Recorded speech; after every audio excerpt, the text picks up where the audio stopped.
Assalamualaikum warahmatullahi wabarakatuh.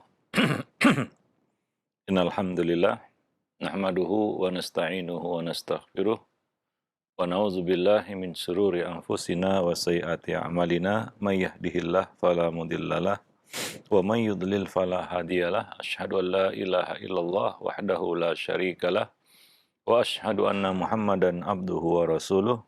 Ya ayyuhalladzina amanu ittaqullaha haqqa tuqatih wa la tamutunna illa wa antum muslimun. Ma'asyiral muslimin wal muslimat, para pemerhati roja kaum yang dimuliakan Allah. Alhamdulillah, segala puji hanyalah milik Allah, Rabb semesta alam. Salawat dan salam atas Nabi kita Muhammad sallallahu alaihi wasallam, keluarga beliau, sahabat beliau, dan umat beliau sampai hari kemudian. Para pemerhati roja kaum muslimin dan muslimat yang dimuliakan Allah, pada kesempatan siang ini kita kembali melanjutkan pembahasan yang kita angkat dari buku Talbis Iblis, tulisan Ibnul Jauzi. Kita sampai pada pembahasan atau pembicaraan tentang talbis iblis terhadap kaum sufi terkait dengan sikap hidup mereka yang mengembara, melakukan pengembaraan, ya, berjalan di muka bumi, ya. Ini salah satu di antara kita katakan kebiasaan, ya, ataupun salah satu ajaran yang diamalkan oleh kaum sufi, yaitu mereka keluar dari rumah mengembara, ya, dan seringkali tanpa tujuan yang jelas. Yang pasti pengembaraan itu bukan dalam rangka menuntut ilmu, karena sudah kita sebutkan sebelumnya bahwa mereka menjauhi yang disebut dengan menuntut ilmu. Ya, mereka menjauhi menuntut ilmu karena dianggap dapat memalingkan mereka dari ibadah. Jadi perjalanan ataupun pengembaraan mereka ini bukan untuk menuntut ilmu, ya, tapi untuk sesuatu yang kadang-kadang tidak jelas, tanpa tujuan, mengembara, berkelana di muka bumi. Dan sebagian besar dari kaum sufi melakukan pengembaraan itu untuk menyendiri, ya, untuk menyendiri atau mengasingkan diri. Dan terkadang mereka pergi tanpa membawa bekal sama sekali, karena untuk menguji tawakal, kata mereka. Mereka melakukan itu dengan berdalih ingin menguji tawakal mereka kepada Allah Subhanahu wa taala. Lalu mereka pergi ya, berkelana, mengembara tanpa membawa bekal. Dan tentunya yang menjadi akibat dari sikap seperti ini adalah banyak sekali kewajiban-kewajiban yang mereka abaikan. Ya, bahkan banyak di antara mereka juga yang menelantarkan keluarga, ya, lalu pergi mengembara di muka bumi. Dan sebagian besar dari mereka justru ya memang tidak berkeluarga sebagaimana yang kita sebutkan sebelumnya, ya. Mereka menjauhi yang namanya nikah. Ya. Dan bagi yang ya mungkin tidak punya keluarga, ya banyak sekali kewajiban yang terabaikan. Misalnya mereka mengembara dan akhirnya mereka mengabaikan misalnya birrul walidain, ya, kewajiban berbakti kepada orang tua, menyambung silaturahim, dan kewajiban-kewajiban duniawi lainnya. Dan ironinya, mereka menganggap perbuatan ini sebagai bentuk ketaatan dan upaya pendekatan diri, ya, kepada Allah Subhanahu wa taala untuk mencapai derajat kewalian. Ya. Padahal hakikatnya mereka justru termasuk orang-orang yang telah menyimpang dari tuntunan sunnah Nabi Shallallahu Alaihi Wasallam. Ya, berkaitan dengan melakukan perjalanan atau pengembaraan tanpa tujuan yang jelas, ya, maka Nabi SAW melarang, ya, kita melakukan tindakan seperti itu. Ya, tidak dibenarkan juga, ya, melakukan perjalanan ke sana kemari tanpa ada tujuan atau tanpa keperluan yang jelas. ya, seperti orang kebingungan, ya, menghabiskan waktu.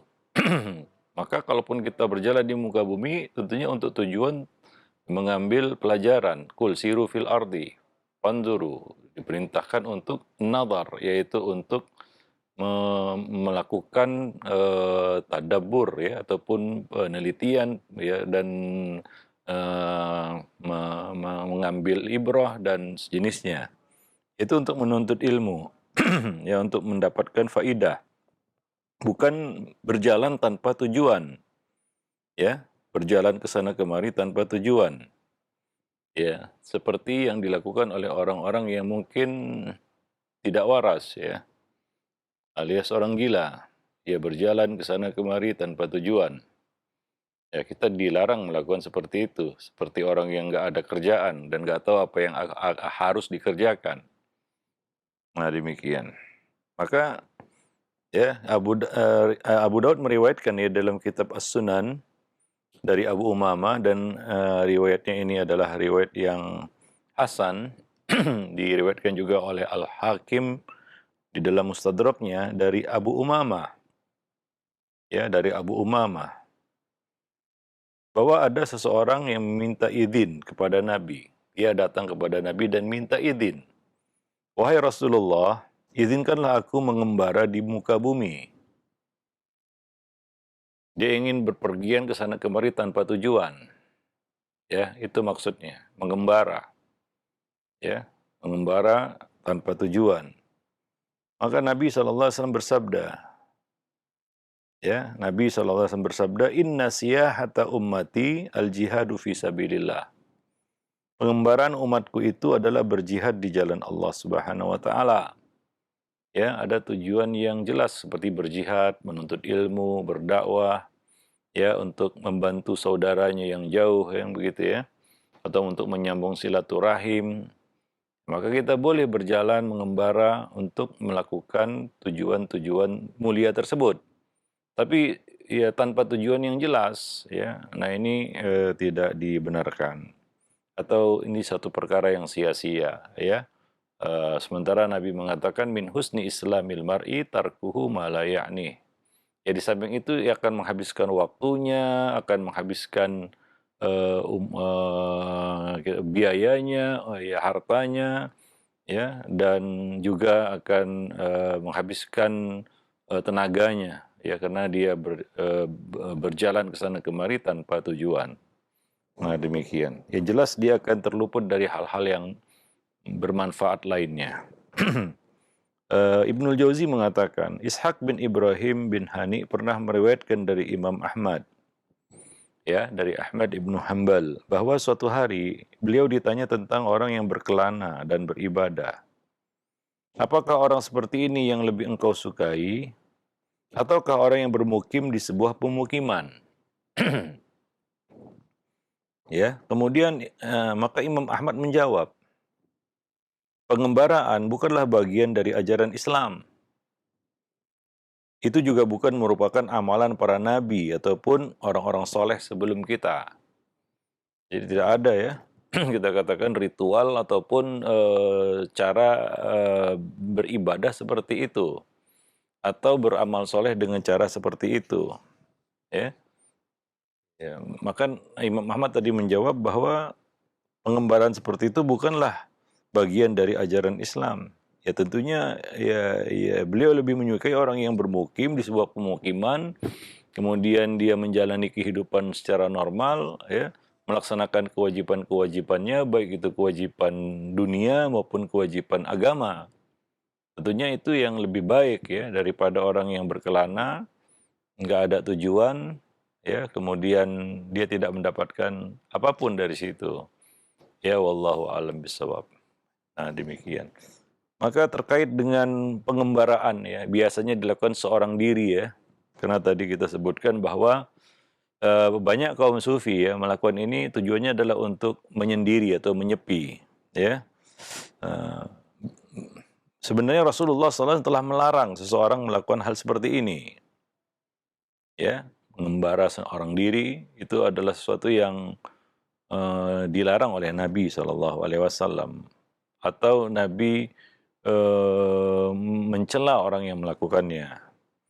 Diriwayatkan dari Amr bin Shu'aib dari ayahnya, dari kakeknya, yaitu Abdullah bin Amr, bahwa Nabi SAW bersabda, "Ar-rakibu syaitan, war-rakibani syaitanani, wath-thalathatu rakbun."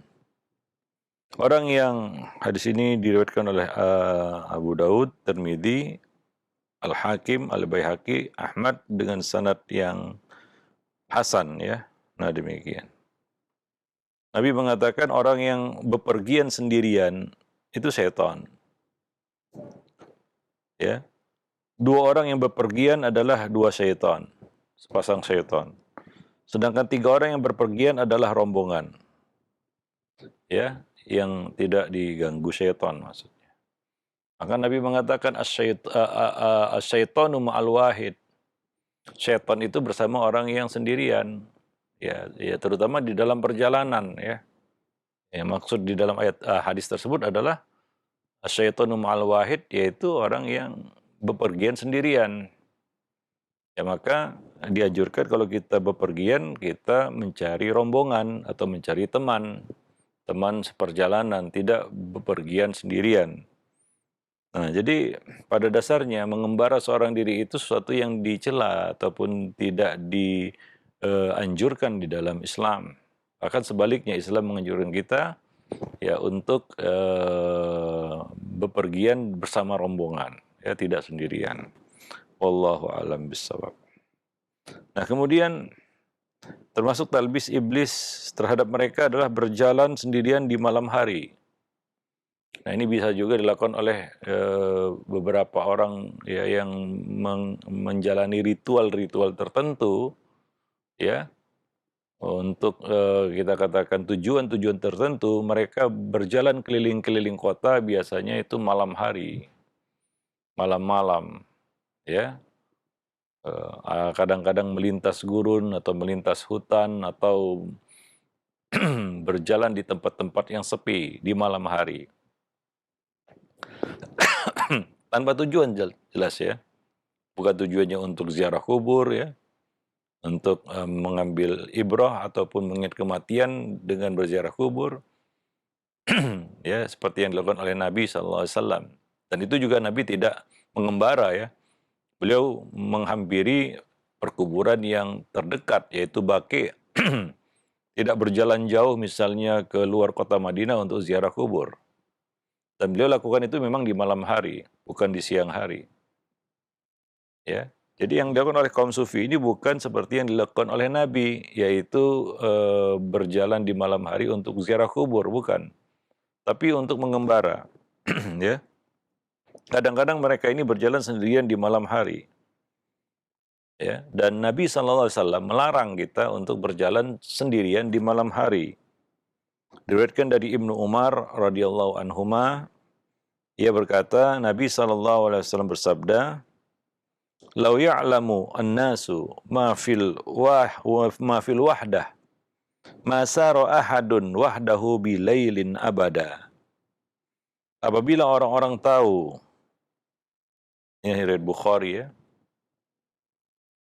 petaka ataupun bahaya yang mengancam pada kesendirian, ya, yaitu bahaya sendiri maksudnya. Niscaya tidak ada seorang pun yang berjalan seorang diri pada malam hari selamanya. Karena bahaya yang mengancam mereka. Ya, banyak hal yang bisa terjadi. Ya, ancaman-ancaman baik itu dari alam gaib ya berupa gangguan jin maupun gangguan manusia yaitu orang-orang yang jahat. Ya, kejahatan itu biasanya juga terjadi pada malam hari, sangat rawan kejahatan. Ya, apalagi bagi seorang wanita tentunya. Ya, nah maka Nabi mengatakan seandainya orang-orang tahu bahaya sendirian, tidak ada seorang pun yang akan berjalan sendirian di malam hari selamanya.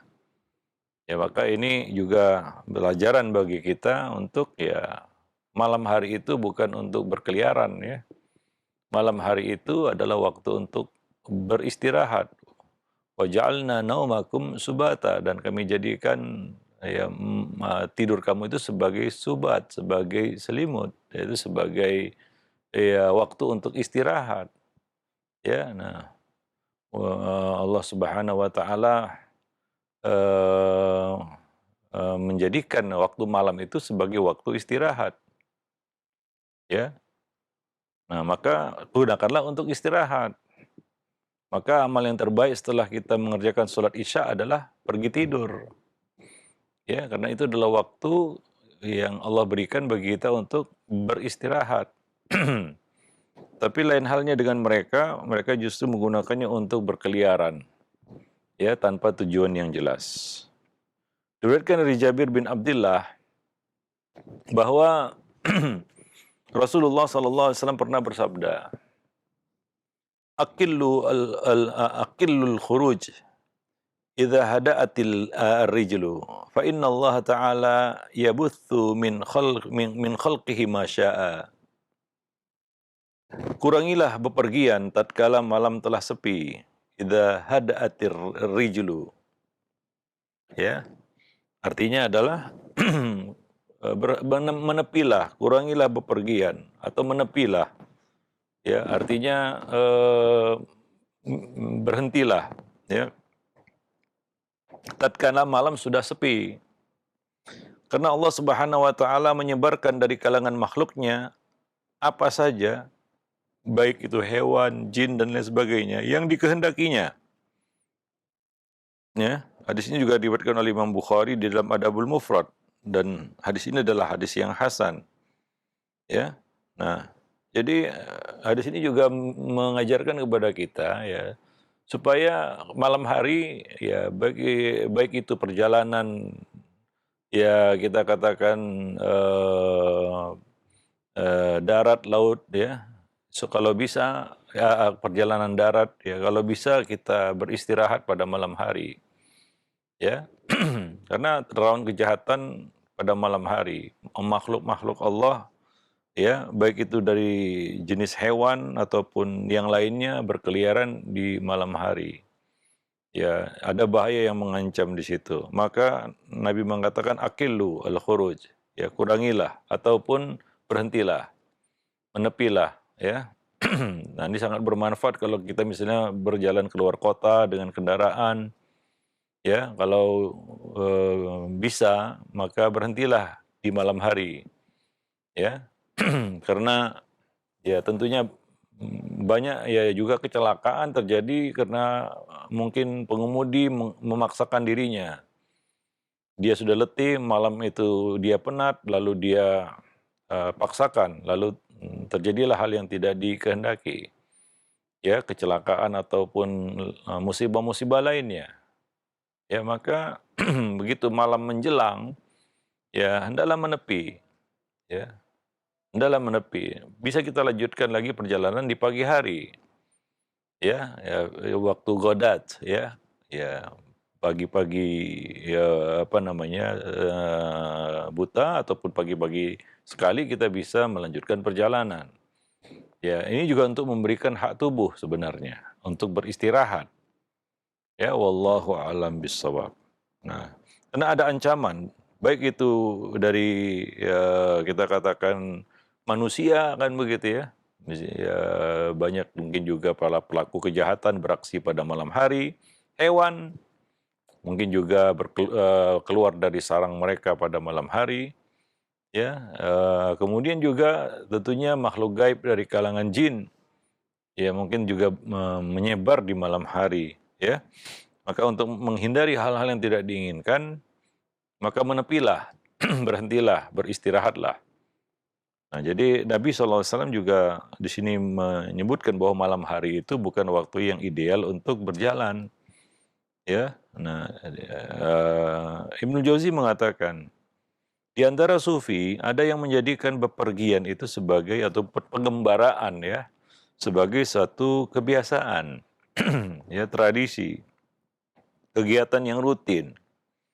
Padahal bepergian itu, ya, jika kita mengetahui hakikatnya menurut syariat, tidak dikehendaki dilakukan terus-menerus, ya. Ya, kalau bisa jangan sampai seumur hidup kita safar terus, kan begitu, ya.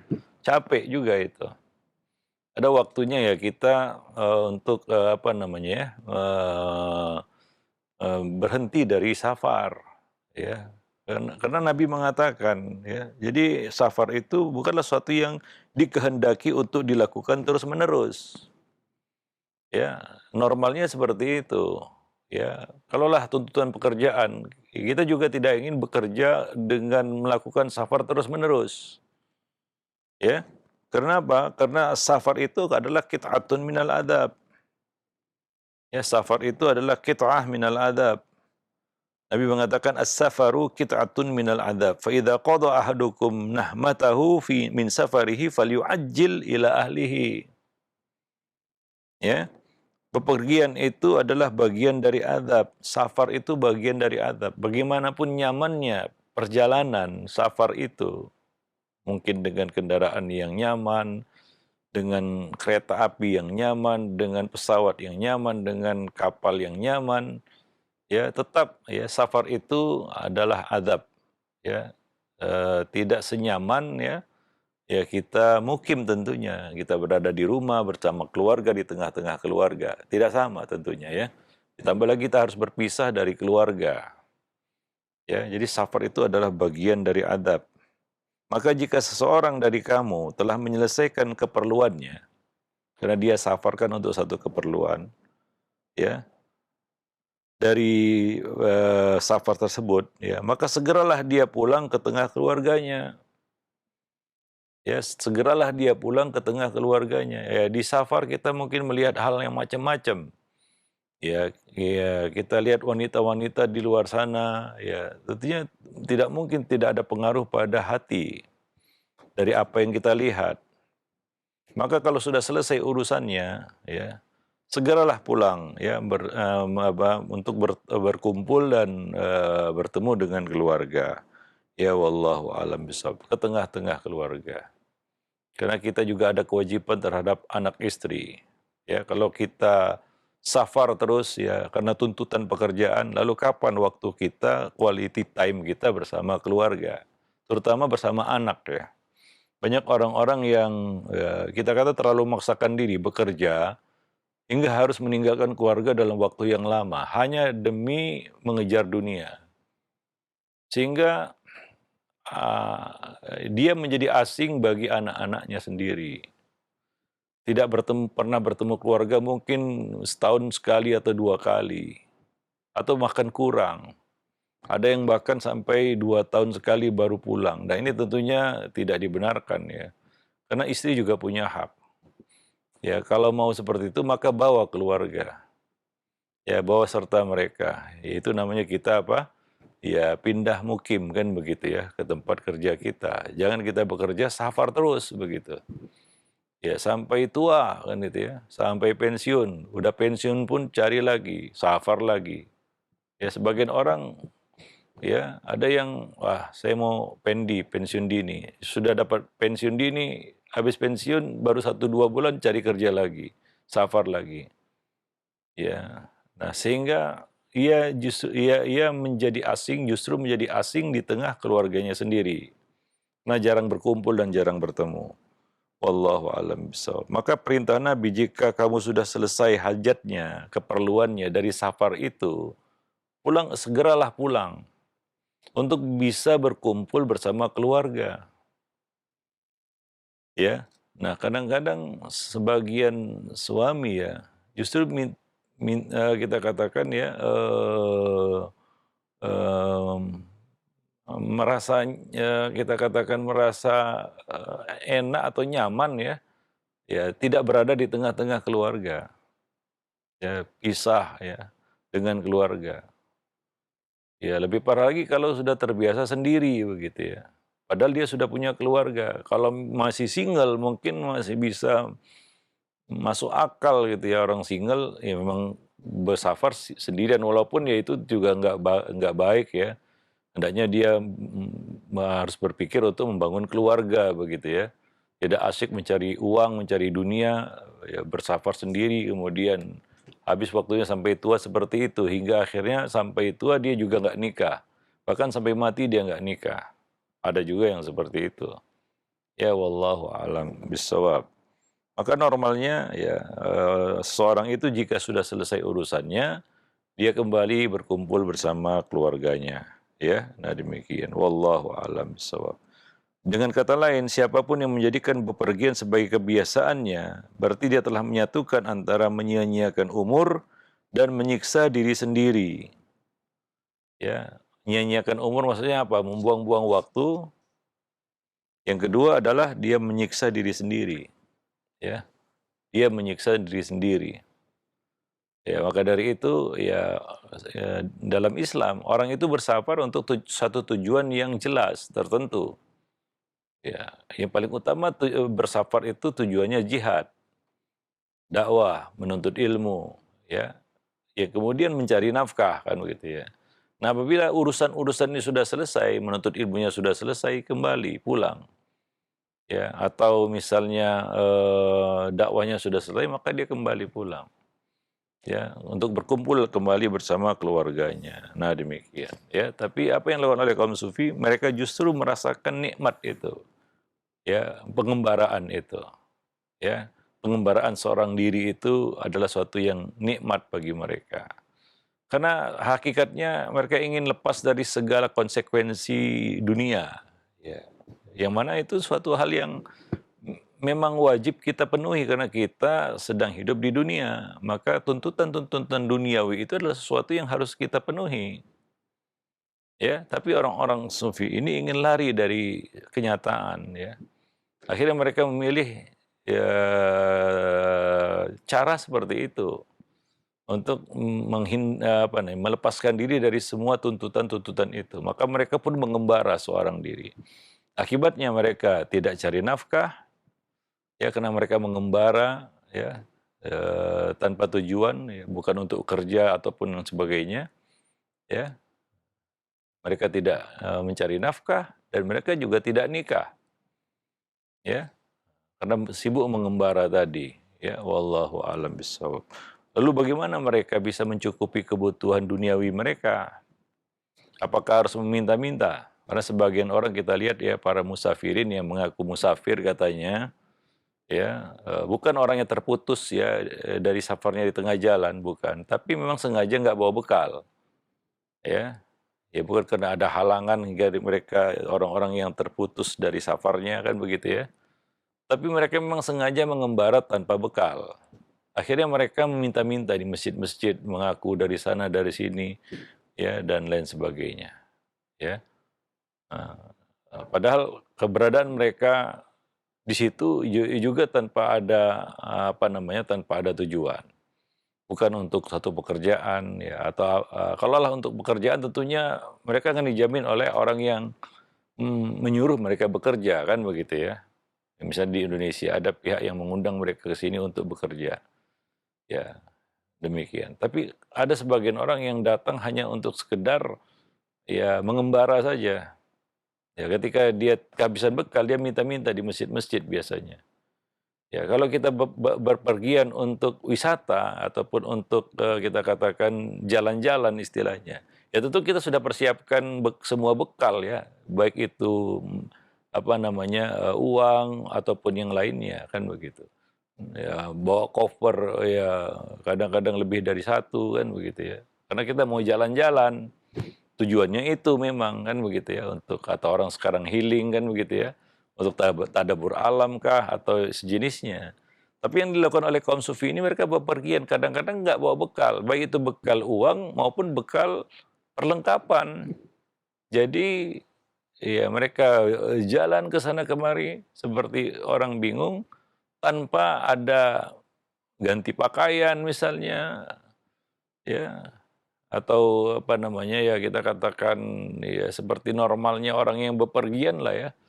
Ada koper yang di situ segala perlengkapannya, dia mau ganti bajunya, mau dan lain sebagainya ya. Ya, tapi mereka tidak. Ya, kadang-kadang baju hanya yang melekat di badan begitu ya. Kemudian kelalang keliling ke sana kemari tanpa tujuan. Ya, maka mereka pun ya terlihat kumuh kan begitu ya, lusuh ya. Nah, demikian. Wallahu a'lam bishawab. Nah, cara seperti inilah yang tidak sesuai atau tidak dianjurkan oleh Nabi Shallallahu Alaihi Wasallam. Ya, nah demikian. Itu salah satu talbis iblis ya terhadap kaum sufi. Ya, dan di sini ya mungkin ada beberapa ayat yang dipelintir, misalnya perintah untuk siru fil ard. Itu bukan perintah, ya ini salah paham sebagian orang, bukan perintah untuk jalan tanpa tujuan, berkelana seperti orang bingung, enggak. Tapi tujuannya adalah untuk mengambil ibrah dari ciptaan-ciptaan Allah. Ya, dan itu bukan sepanjang waktu, enggak, ya. Tapi waktu-waktu tertentu yang dia pakai untuk tadabbur, kemudian dia pulang kembali apabila dia rasa sudah cukup. Ya, bukan selamanya atau dalam waktu yang panjang sehingga mengabaikan banyak kewajiban, banyak hak-hak yang tidak terpenuhi karena itu. Ya wallahu alam bisawab. Nah, demikian ya. Maka sekali lagi para pemerhati rojak kaum muslimin dan muslimat yang dimuliakan Allah, ya, pengembaraan itu bukan termasuk ajaran Islam. Ya, mengembara ataupun tradisi mengembara seperti yang mungkin kita lihat sebagian orang yang melakukannya, ya, itu tidak sah dinisbatkan sebagai salah satu amal ya dalam Islam. Nabi tidak pernah melakukannya, para sahabat juga tidak melakukannya. Ya, kalaupun mereka kita dapati bersafar untuk satu tujuan yang penting ataupun yang jelas. Seperti ada orang yang berjalan selama 1 bulan ya untuk menemui saudaranya, sahabatnya. Untuk apa? Untuk minta nasihat. Ada yang pergi berjalan jauh hanya untuk mendengar satu hadis dari seorang perawi. Nah, ini untuk satu tujuan yang jelas ya. Nah, demikian wallahu alam bisawab. Ya. Nah, jadi demikian ya salah satu di antara sekian banyak talbis iblis ya di dalam Islam ya. Nah, demikian. Kemudian nanti kita akan bahas talbis iblis terhadap kaum sufi terkait mengarungi padang pasir yang luas tanpa perbekalan. Nah, ya kita katakan kalau yang kelasnya masih keliling-keliling kota jalannya itu mungkin masih dasar ya, masih rendah mungkin. Nah, di antara mereka ya untuk mencapai derajat misalnya yang lebih tinggi, kewalian dan lain sebagainya, mereka mengarungi padang pasir itu. Dan berjalan di padang pasir, melintas padang pasir tidak semudah yang dibayangkan ya. Itu sangat sulit, banyak tantangannya. Dan yang lebih lebih parah lagi, mereka melakukan itu tanpa membawa bekal. Ya, tanpa membawa bekal. Nah, ini namanya sudah uji nyali ini ya, bukan untuk ibadah lagi ya, para pemerhati rojak kaum muslimin dan muslimat yang dimuliakan Allah.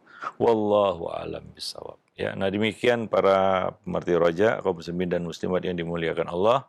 Ya, beberapa poin ya di dalam buku ini mudah-mudahan ya bermanfaat bagi kita semua dan semoga kita dijauhkan ya dari talbis iblis ya sehingga kita bisa berjalan di atas sunnah Nabi SAW dengan baik dan benar dan bisa istiqomah di atasnya. Subhanakallah bihamdik asyhadu an la ilaha illa anta astaghfiruka wa atubu ilaik. Assalamualaikum warahmatullahi wabarakatuh.